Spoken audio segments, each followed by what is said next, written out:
Le 18 octobre 2013, une centaine de personnes défilaient à Ayzanville après le décès d'Amina, morte sous les coups de son mari.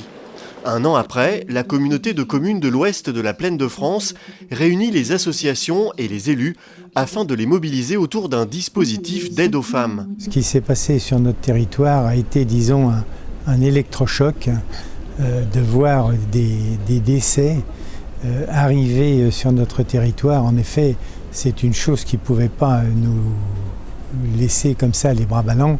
Et ça nous a donné en effet l'envie de réagir et l'envie de commencer à travailler sur le sujet. Objectif de ce colloque, mettre en place à terme un réseau local pour faciliter les démarches des victimes de violences conjugales. Depuis son accueil dans un service de police jusqu'à sa reconstruction psychologique. L'idée du réseau, elle est fondamentale. C'est-à-dire que si vous n'avez pas de réseau, vous prenez une femme qui a été victime et vous la coupez en petits morceaux.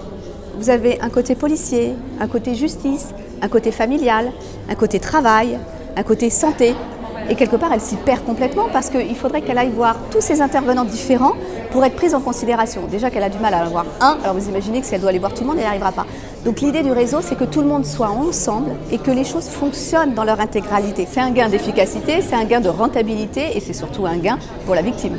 Parmi les premières pistes évoquées, faciliter l'hébergement des victimes ressort comme une priorité. Une femme qui a été victime à un endroit qui est dans un logement social et l'échanger avec une femme qui est dans un autre logement, parce qu'il est évident que quand une femme est victime de son conjoint, il faut l'éloigner du domicile conjugal, même si la loi précise que ce serait au mari de le faire, mais on sait bien que concrètement, ce n'est pas encore ça. Faire un protocole d'accord avec les bailleurs sociaux pour faire des échanges, ça ne coûte rien. C'est peut-être un peu difficile à mettre en place, mais ça mérite de se faire. Demander à chaque commune de mettre au moins un logement par an à disposition, un logement pérenne pour des femmes victimes de violences, pour faire de la fluidité dans le centre d'hébergement, vous voyez, parce que si les gens ne sortent pas du centre d'hébergement parce qu'il n'y a pas de logement, du coup les femmes victimes de violences qui ont besoin d'intégrer un centre d'hébergement de façon provisoire ne peuvent pas y entrer. Le réseau de l'ouest de la Plaine de France devrait voir le jour d'ici 2015.